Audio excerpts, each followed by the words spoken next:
probably the biggest institutional upheaval as far as the intellectual world is concerned in recent centuries. Those were the people who fought out and created the modern research university, what we think of as the Humboldtian university, that structure in which intellectuals made their careers by the research that they produce as judged by a self-perpetuating group of peers. And I can see already at that time, you could interpret the intellectual move, the creation of idealist philosophy, as just what one had to do or had available to do at a time when the organizational struggle was to take the philosophical faculty, previously just an undergraduate faculty with no autonomy of their own curriculum at all, and move it up to a full-scale professional faculty to displace the theologians. Do I circulate on the audience? Model of, Do I also circulate on the audience? Okay.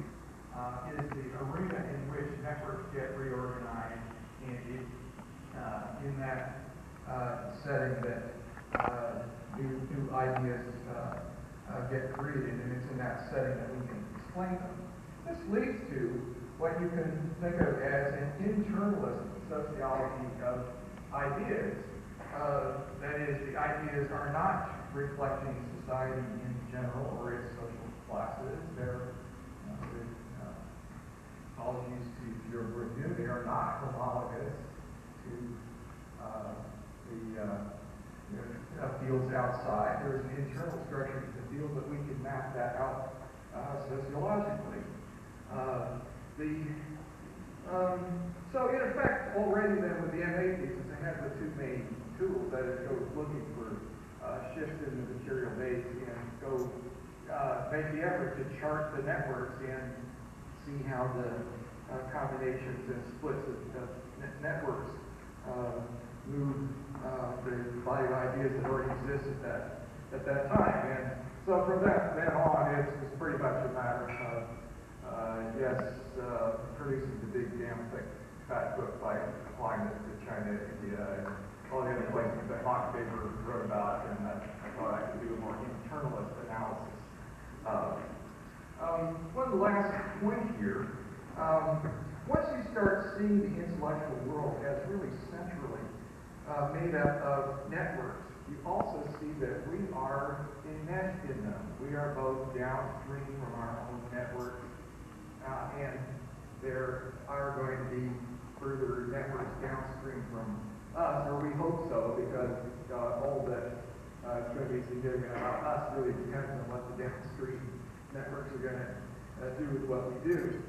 Joseph Ben-David told me once that when he came to the Hebrew University in Jerusalem in the late 1940s, he learned sociology from Martin Buber because there were no trained sociologists in Israel, and so Buber taught sociology as well as everything else. I was very pleased to hear that because it meant that Martin Buber was my grand teacher. And then later on, looking back in the networks, I see Martin Buber used to people of Brentano in Vienna. So once you get started on that sort of thing, you can trace where you fit all the way, tied back into this big network. We can all do this, and you get a sense of belonging to a big intellectual family. Indeed, I think it really is that what makes you an intellectual is the point at which your intellectual family is really more profoundly internalized and more influencing what you do than your biological family. I think it's for that reason that the 30 years of working on this was mostly a great pleasure, and it's been a great 30 years. Thank you very much.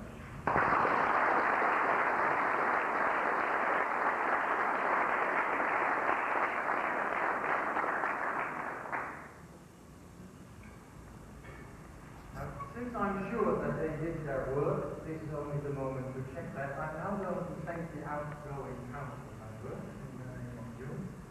Edito Nakajima, Olo Labanensua, and Kim Fortune. I thank you for 6 years duty for this society.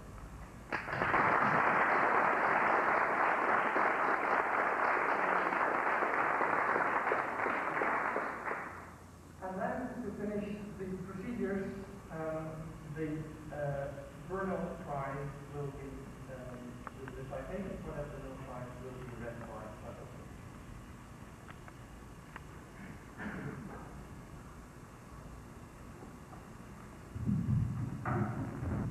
So I'm wearing a tie, really struck pitch. Don't often wear a tie, but I want to be serious. So it's my pleasure to announce the winner of this year's J.D. Bernal Prize. The committee decided this year to take an unusual step in acknowledging the crucial role played by non-humans in science studies. We decided this year to award the prize for the first time to a non-human. Now, this, as you can imagine, was not an easy decision. Which non-human, and there's an awful lot of them in our studies, is to receive the prize, and how are they going to get here to Milwaukee to accept it? Now, we quickly settled on the one non-human which has become the paradigmatic example of a non-human in our field. And here I'm going to use the overhead projector and ask you to guess what this non-human is. This is the form you usually encounter. Zooming in a bit more, looks like this. I apologize for vegetarians. Do you recognize what this is? That's a scallop. This is what it really looks like for us folks. The first time I actually looked at the scallop. Downloaded from a website. Okay, that's right, the humble scallop. And this is, I think, is the most talked about non-human in science studies. Then the question arose, which particular scallops were we going to give the award to? After all, there are scallops everywhere. Now I'll show you my last overhead.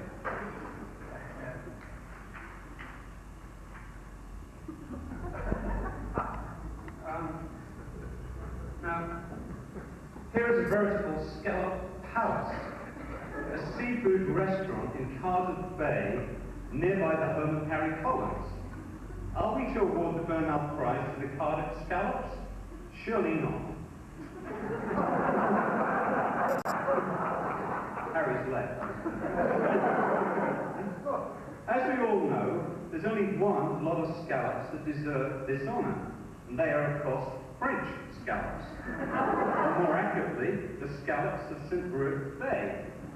This, of course, refers to a famous article which appeared in 1986, written by a human named Michel Callon. As far as I know, this is the only article which deals with scallops in the science studies context. Now, we read this article to see if there are any clues to solving our next problem. How to present a prize at Milwaukee to a non-human, to a scallop. Well, Callon, in this heartbreaking article, developed something called a sociology of translation. And as we all know, the sociology involves a key element, the obligatory point of passage. The scallops face problems. How are they, the poor non-humans, going to get translated into coming to Milwaukee to receive a prize? The answer, in the eyes of this not very sophisticated Englishman with a very poor French vocabulary, is that scallops chose their obligatory point of passage, or in other Callon terminology, they've enlisted, enrolled, and translated a human as their representative. And who is that human? The answer must be the only human ever to speak on behalf of the scallops. The human, with the non-humans translated into their spokesperson, i.e. Michel Callon himself. It's thus with great joy and relief that the prize committee solved their problem and announced that Michel Callon is the winner of this year's J.D. Bernal Prize. And he's here in Milwaukee, luckily. Now, before I ask Michel to step forward and accept this award, I just want to cite a few other things about Michel that are worthy of your attention. Michel has spent his whole career at l'École des Mines. He started off there as an engineer. He obtained a Master in Mathematics degree in 1967. He followed this with a Master in Economics in 1969. And in 1984, Michel was awarded his habilitation. In his career at École des Mines, he's been a research fellow there in 1970, an assistant professor in 1977, and a full professor in 1988. And between 1982 and 1994, Michel directed the famous Centre de Sociologie de l'Innovation. I apologize for my poor French. During this time, Michel has published and edited 13 books and authored and co-authored over 100 research articles. Michel first came to the attention of the sociology of science world, the Anglo-Saxon world, in 1980 with an article on the sociologies of translations in the 1980 Yearbook of the Sociology of Science, and in 1981 with an article published in the journal Fundamentia Scientia on the sociology of scientific controversy. I think for those of us in the Anglo-Saxon world of sociology of science, it was the first indication that something especially French was going on concerning the study of controversies. Of course, we were all lulled into a kind of intellectual stupor because Michel and Bruno Latour in the early days were so nice to us. They first translated David Blau's work into French, and then a whole body of British work in the Pandora series, which Michel edited with Bruno Latour. I remember Michel's seductive influence even then. While Viva Baker and I were working on our bicycle paper back in 1983, Viva had gone over to Paris and met with Michel, and he came back from Paris talking about something called generalized symmetry and non-humans. Well, I soon talked him out of that. Maybe we'll reverse. But then, in 1986, came the Scallops, his research on the electric car, and the whole actor network approach laid out by Michel in the book he edited with John Law and Ari Rip, with the now suspiciously neutral title, Mapping the Dynamics of Science and Technology. The rest, as they say, is history. There can be little doubt that actor network theory has been one of the most influential approaches in and outside of science studies, and that Michel is one of its chief architects. I noticed that today there was a session on actor network theory. It's called Actor Network Theory and Other Possibilities. I didn't attend that session, but I wonder what the other possibilities were. Michel's career has always been breaking new ground, and here one should note his continued influence with his students, his attempt to finally redo economics from a science studies viewpoint back to his early interest, and that there I refer to his book in 1998, The Laws of the Market, and his studies recently of patient groups. Michel has also been very active in the area of science policy. I can remember attending a meeting at CSI once where Michel was awarded with what looked to me like a medal. I asked my French colleagues what it was, and they told me it was a Légion d'honneur. Now, I thought this was something they only gave to old resistance fighters. But it turned out that Michel received it for his contributions to French science policy, particularly with the new socialist government. He's one of the architects of science policy in France, which is a very influential role to play there. If you read Michel's CV, you'll see that he serves on endless committees and research boards and journals. It's the kind of invisible, all-too-human work which makes the research community flourish. I've no doubt that the success of CSI can also be attributed to his skilled leadership. I hardly need remind this organization that Michel served as president between 1988 and 2000. Michel also has, by the way, reading some of the CV, it's always interesting to see what they've done. He's got over 70 articles under a topic called popularization. And these are virtually all in French, but it's clear that in France, anyway, somebody from the field of science studies is serving this role as a public intellectual, and that's Michel. So, in conclusion, on behalf of the Bernal Prize Committee, which was Sheila Jasnoff, Donna Haraway, David Edge, Paul Edwards, and myself, I have the pleasure in awarding Michel the prize, not only for representing the non-humans here today, but also for his lifetime of achievement of outstanding scholarship and service to the field. Michel.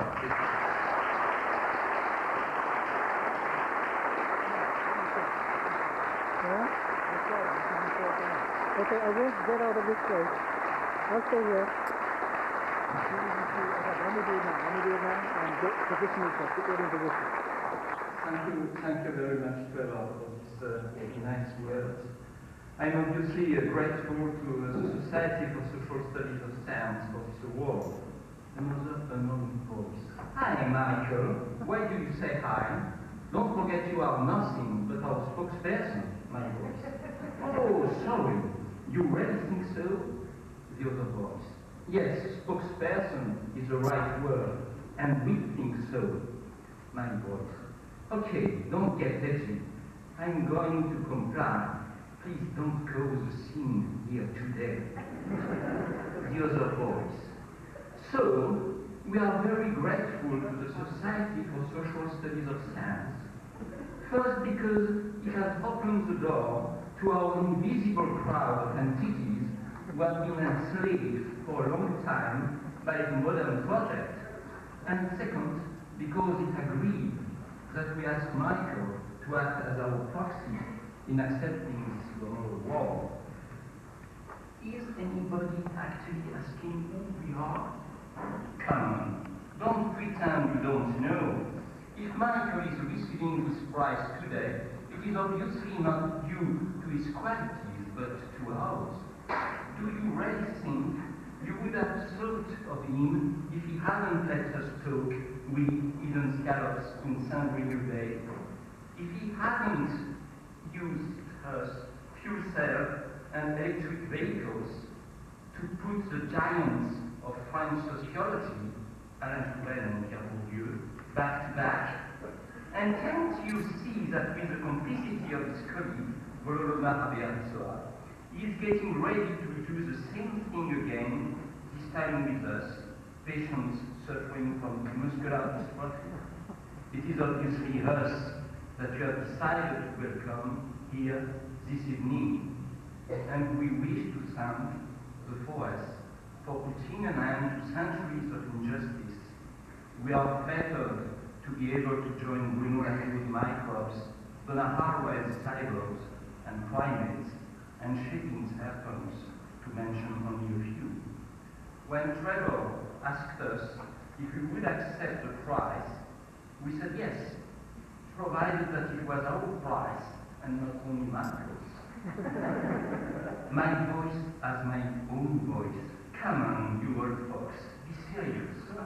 We are in Milwaukee, in the United States of America, and you think you are in the Latin Quarter. This is a ceremony, not a postmodern happening. The other voice. You must be kidding, Michael. You know that nobody in France, even in the Latin Quarter, takes care of us. The truth is that without our English-speaking friends, actor network theory would never have been known. Have you forgotten that you explicitly asked John Law whether or not this strange and ugly tale could make sense in English? And John proved once again that English-speaking people are very open, in any case much more open than French people. He very nicely replied, "It might work. Just try, and you will see." That's why we are very sorry to say that here, in Milwaukee, we feel at home. Here we are loved. In Paris, we are just called or ignored. I have 23 minutes. 23 minutes. Please stop. Don't attack France outside of France. You are wrong. From now on, I will say we. My voice as their voice. Dear friends and colleagues, after telling you how honored we are to receive this award and thanking you for giving us the opportunity to express our gratitude, we ask you to be a little more patient, just long enough for us to present the main lesson we have learned on this long journey with you. This lesson is the one that Michael would probably have forgotten if we had not called him to order. The field that all of you have in common has deeply modified traditional conceptions of science and research. Isabel Stengers has conveniently summarized this new way of defining science by playing with the meaning of the notion of objectivity. As you perfectly know, this category has a long and complex history.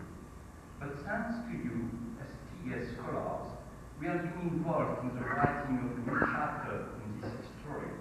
You have shown, and we thank you for it, that the more researchers and engineers allow us to object to the knowledge they produce, and the more objective the resulting knowledge will be. Since we participate in the co-production of knowledge, it is only fair for us not to be left out on days like this. Thank you once again. My voice as my own voice. Okay, scallops and few cells and so on and so forth. We won't leave you out. We recognize the right to raise objections, but be tolerant. Have you forgotten the generalized principle of symmetry you taught me many years ago?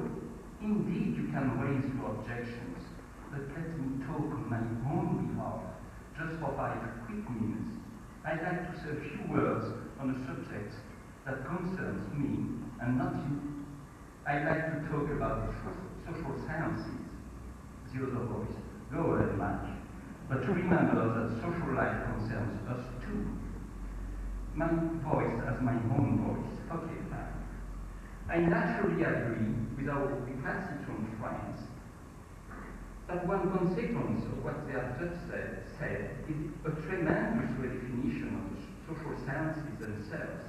And I think our domain should now contribute more directly to this redefinition. We have often stressed the fact that the ambition of STS was to be multidisciplinary. The complexity of the relations between science, techniques, and societies is supposed to be so great that a single discipline is powerless to explore and analyze them. Since the sciences are everywhere, tracking them requires a vast deployment of forces. Gender studies, economics, political sciences, anthropology, sociology, quantitative analysis, management science, cognitive sciences, all these disciplines must be mobilized. But it would be a little tricky simply to invoke multidisciplinarity. This diversity of approaches and this openness do not capture the strengths and the specificity of our field. They do not explain why it is able to maintain its unity. An answer